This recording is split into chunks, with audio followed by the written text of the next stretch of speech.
Maka alhamdulillah, ayyuhal ikhwatu fillah, ikhwan dan akhwat sekalian rahimakumullah, Allah Subhanahu wa taala menurunkan syariat Islam yang begitu mulia, mensyariatkan agama ini dengan pengetahuannya yang sempurna dan hikmahnya yang sangat tinggi dan agung, yang hanya bisa diambil manfaatnya terhadap atau oleh orang-orang yang benar-benar memahami agamanya. Wa tilkal amsalu nadribuha lin-nasi wa ma yaqiluha illa al-alimun. Demikianlah perumpamaan yang kami buat bagi manusia dan tidak bisa memahaminya kecuali orang-orang yang al-alimun, mengilmui, orang-orang yang benar-benar mendalami agama Allah Subhanahu wa taala. Syariat Islam yang mulia, agama Islam yang agung, yang di situ Allah Subhanahu wa taala menjanjikan kepada kaum muslimin berbagai macam kemuliaan, kejayaan dan ketinggian. Perhatikanlah, banyak ayat-ayat Al-Qur'an yang di situ Allah Subhanahu wa taala menjanjikan hal ini, dan kita yakin Allah Subhanahu wa taala tidak akan mengingkari janjinya. La yukhlifullahu wa'dah. Allah Subhanahu wa taala tidak akan mengingkari janjinya. Innallaha la yukhliful mi'ad.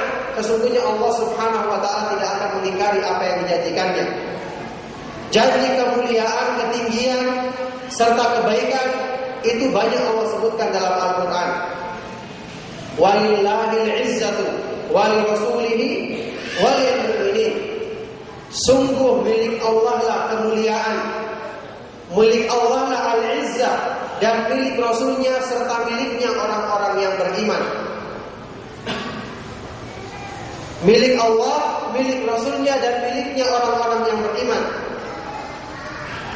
Dalam ayat lain Allah Subhanahu wa taala berfirman, "Huwallazi arsala rasulahu bil huda wa dinil haqqi liyudhhirahu 'ala ad-dini kullihi walau karihal musyrikun."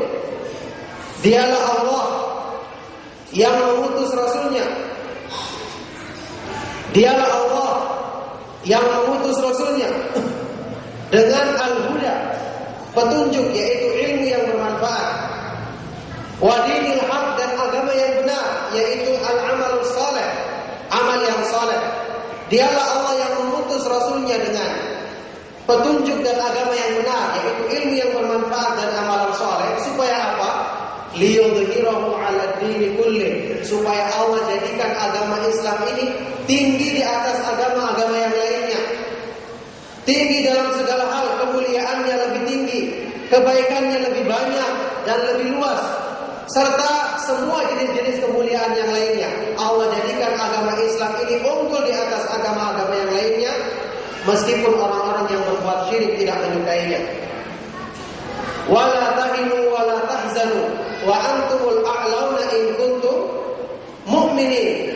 Janganlah kalian bersikap lemah dan janganlah kalian bersedih hati, karena kalian adalah orang-orang yang a'launa, orang-orang yang tinggi, jika kalian benar-benar beriman kepada Allah. Maka subhanallah, janji kemuliaan, ketinggian, kebaikan, kebahagiaan, apalagi yang diharapkan dari selain dari semua ini? Semua Allah janjikan dengan selengkap-lengkapnya kepada kaum muslimin.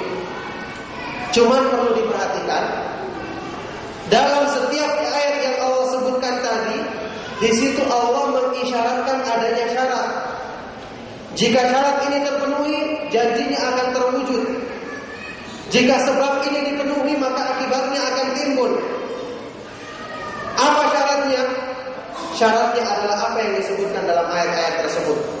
Wa antumul a'launa in kuntum mu'minin. Kalian adalah orang-orang yang paling tinggi, paling mulia, dengan syarat apa? Jika kalian benar-benar beriman dengan iman yang benar. Syaratnya harus punya iman. Dialah Allah huwallazi arsala rasulahu bil huda wa dinil haq. Dialah Allah yang mengutus Rasulnya dengan petunjuk dan agama yang benar, untuk jadikan agama Islam ini lebih unggul, lebih mulia dibandingkan agama-agama yang lain. Syaratnya apa? Asal mereka mengamalkan al-huda wa dinil haq, petunjuk dan agama yang benar yang dibawa oleh para rasul tersebut. Inilah syarat kemuliaan tersebut. Walillahil izzatu li rasulihi walil mu'minin. Milik Allah lah kemuliaan, milik Rasulnya dan miliknya orang-orang yang beriman. Maka sekali lagi, kemuliaan hanya akan diberikan bagi orang-orang yang benar-benar telah mewujudkan iman. Maka jangan merasa heran kalau Islam yang telah diturunkan demikian baik dan penuh dengan kemuliaan dan kebaikan tidak dirasakan oleh sebagian kaum muslimin kebaikan dan kemuliaan tersebut.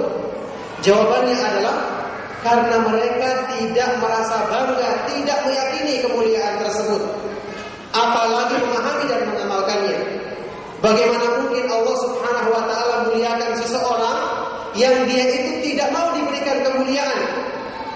Dia sendiri mengingkari kemuliaan dari Allah Subhanahu wa taala. Mungkin saya pernah bawakan ucapannya Ibnu Katsir yang menukil ucapannya salah seorang ulama salaf yang mengatakan, "Man kadzaba bi karamatin lam yanalha."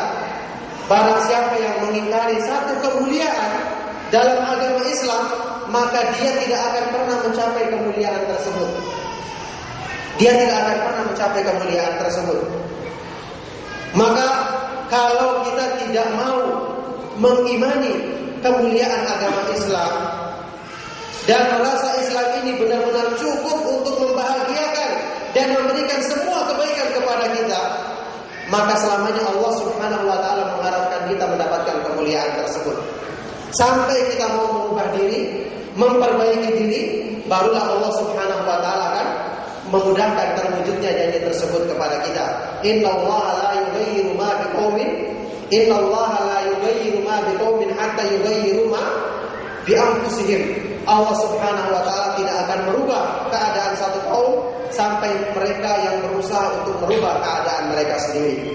Maka subhanallah, ini merupakan hikmah yang agung.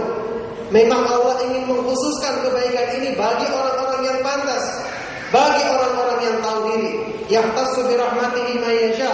Allah ingin mengkhususkan rahmatnya untuk siapa yang dikehendaki. Oleh karena itu tidak semua orang mendapatkannya. Tidak semua orang yang berhak mendapatkan kemuliaan.